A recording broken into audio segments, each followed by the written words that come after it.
The first meeting between Beijing and the Biden administration concluded today in Anchorage, with both sides calling the discussions constructive. But as Nick Schifrin reports, the talks began with tough and candid words right from the opening moment.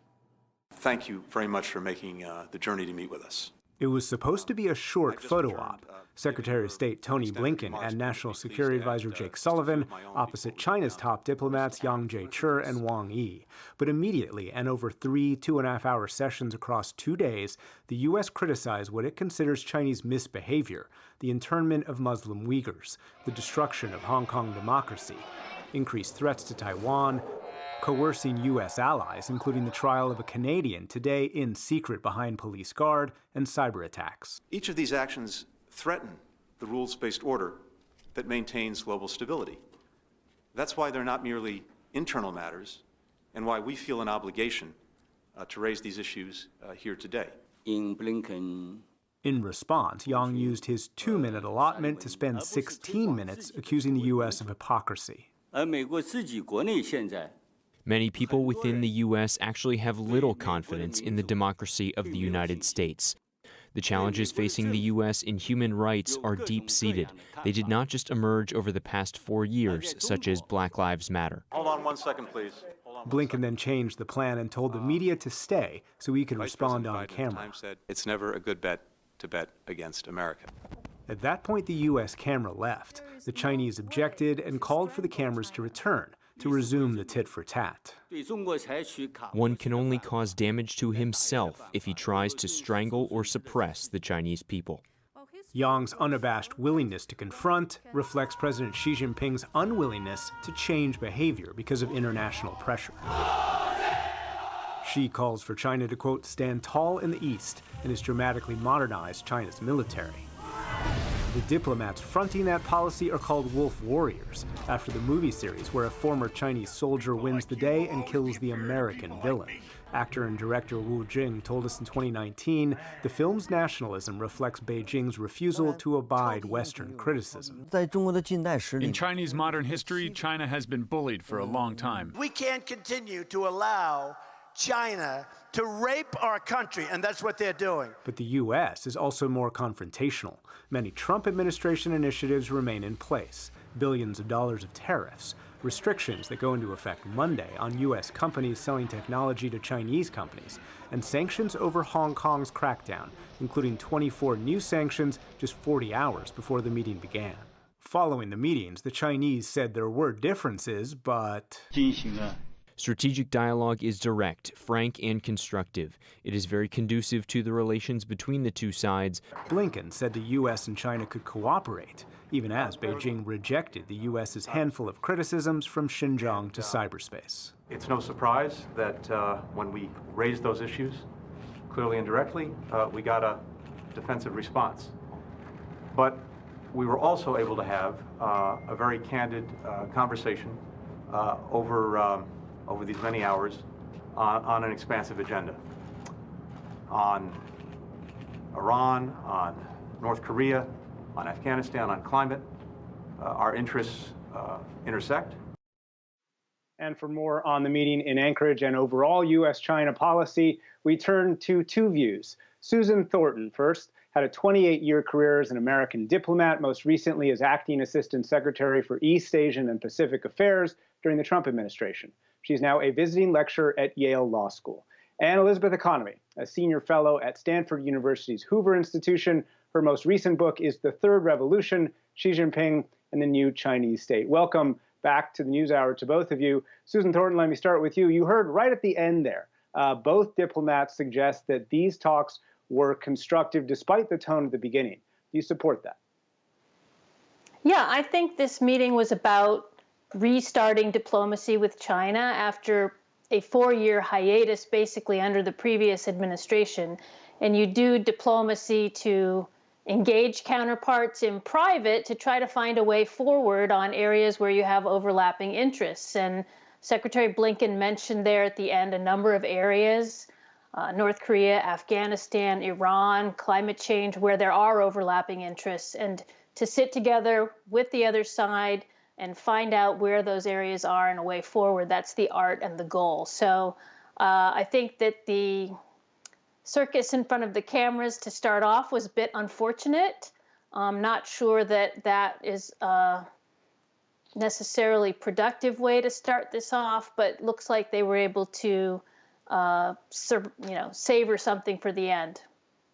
Liz Economy, are these meetings about overlapping interests, and were the beginning of the meeting unproductive?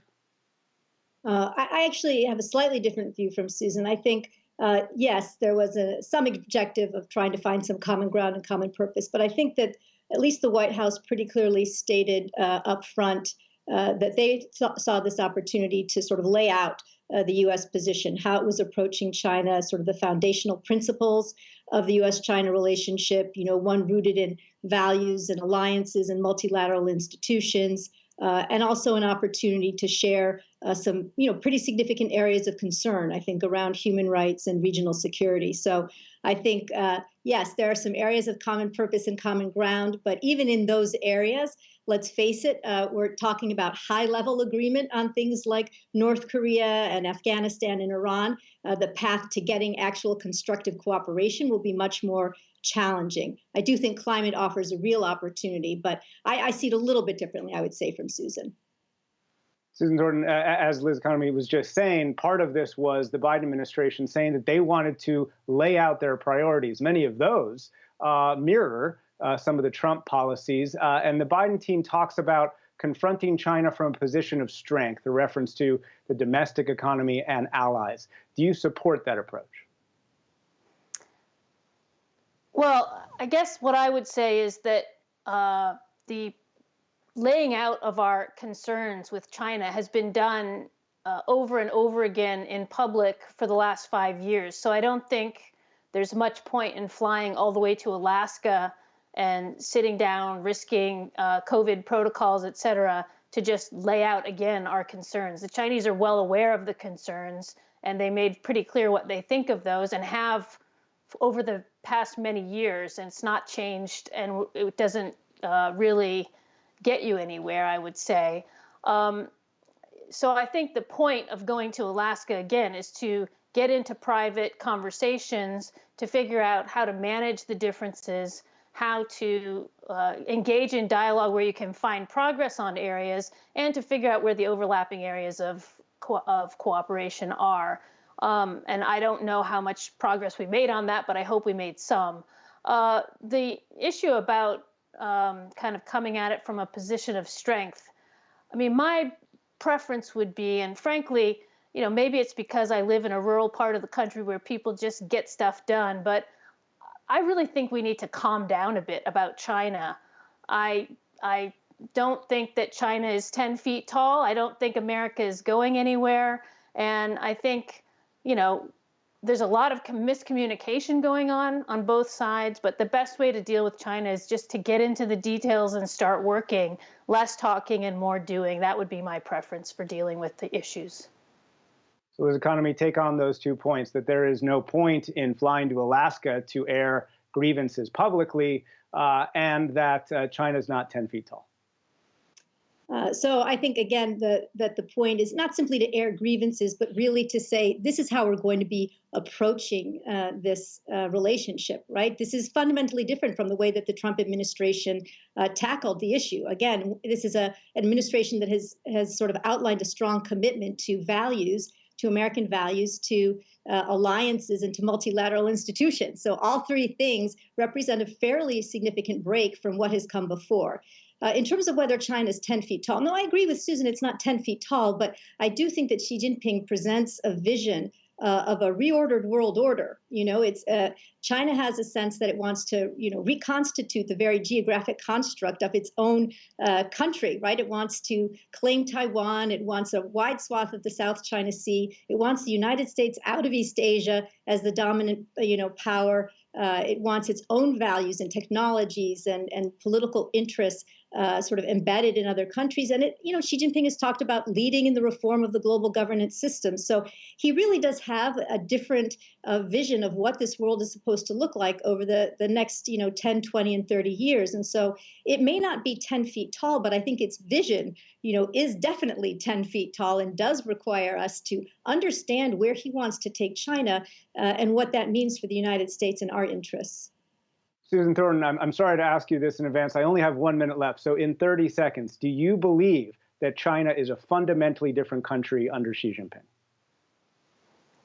I think that there's a lot of continuity that we see with Xi Jinping, and I'm not that surprised by anything we see in China. It's not coming out of the blue. Certainly, there's been regression on human rights and in a lot of practices domestically in China's domestic politics. Certainly now also vis-a-vis the United States, they are starting to pursue a policy of indigenization of their technological industries. But I think in general, the error that the U.S. makes is in thinking that we're going to have some kind of fundamental way of changing China.